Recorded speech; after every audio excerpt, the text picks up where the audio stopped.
کیا ہم مرغ کو برا بھلا کہہ سکتے ہیں یا مرغ کے اوپر لعنت بھیج سکتے ہیں؟ تو آئیے میرے بھائیو، رسول خدا صلی اللہ علیہ وآلہ وسلم کا فرمان سنیے۔ حضرت عبداللہ بن عباس رضی اللہ تعالیٰ عنہ روایت کرتے ہیں کہ ایک مرتبہ میں رسول خدا صلی اللہ علیہ وآلہ وسلم کے پاس ساتھ بیٹھا ہوا تھا، تو ایک مرغ نے آواز دی، یعنی جیسے عام گھروں کے اندر آدمی بیٹھا ہوتا ہے تو مرغیاں وغیرہ گھر کے اندر ہوتی ہیں یا کھیتوں کے اندر بھی ہوتی ہیں،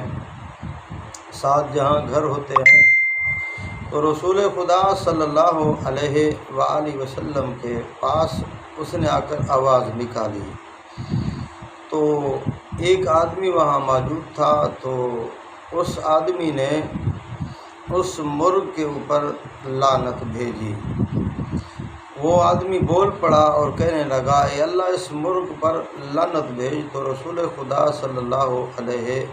وآلہ وسلم نے فرمایا کہ مرغ کے اوپر لعنت نہ بھیجا کرو، یہ لوگوں کو نماز کے لیے اٹھاتا ہے، لوگوں کو نماز کے لیے اٹھاتا ہے، اور یہ من جانب اللہ دعوت کے اندر شریک ہے، یہ نماز کی دعوت دے رہا ہوتا ہے اور مخلوق کو خالق کی طرف بلا رہا ہے،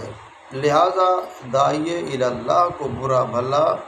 نہیں کہنا چاہیے۔ تو میرے بھائیو، رسول خدا صلی اللہ علیہ وآلہ وسلم تو ایک مرغ کے اوپر لعنت بھیجنے کے لیے منع فرما رہے ہیں، بخار کے اوپر لعنت بھیجنے کے لیے منع فرما رہے ہیں، جانوروں کے اوپر لعنت بھیجنے کے لیے منع فرما رہے ہیں۔ تو آج ہمارے ملک کے اندر یہ کیسی فضائیں بن گئی ہیں کہ عظیم ہستیوں کو، برگزیدہ ہستیوں کو، صحابہ کرام ہوں یا اہل بیت کرام ہوں یا اہل اللہ ہوں، اللہ کے ولی ہوں، تو ان کے اوپر جو ہے نا وہ علل اعلان لعنتیں بھیجی جا رہی ہیں۔ تو شریعت مطہرہ کا حکم تو یہ نہیں ہے، شریعت مطہرہ تو عام انسان کو اور جانوروں کے لیے بھی لعنت ملامت کرنے سے شریعت مطہرہ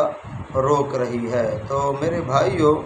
ذرا ہم رسول خدا صلی اللہ علیہ وآلہ وسلم کی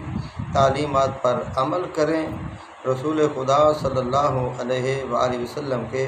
فرامین پر عمل کریں، تاکہ دنیا قبر آخرت کی ہم فلاح پا سکیں۔